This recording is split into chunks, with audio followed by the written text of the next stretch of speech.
Fellow scientists, today we will be demonstrating the making of edible spheres of oranges. To do that, we will utilize the reaction between sodium alginate and calcium lactate. Let's get to it.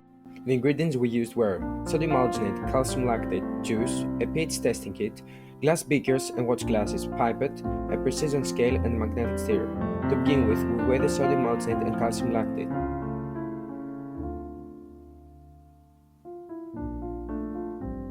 After that, we measured the juice and tested its pH levels. It was too low, so we diluted it in water until we had a water-to-juice ratio of 50% volume to volume. Then, we throw in the alginate and put it on the stirrer and let it mix well.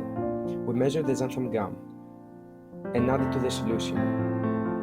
We then continue stirring until it's fully dissolved. After the stirring, the solution contains a lot of air, so we use the vacuum pump to suck it out. We also make the lactate solution and mix it well. We use some food coloring to make the spheres more vibrant and stir. Then, using the pipette, we drop droplets of the alginate in the lactate solution. When the molecules of sodium alginate come in contact with those of calcium lactate, they are rearranged to form a cell of calcium alginate around the juice.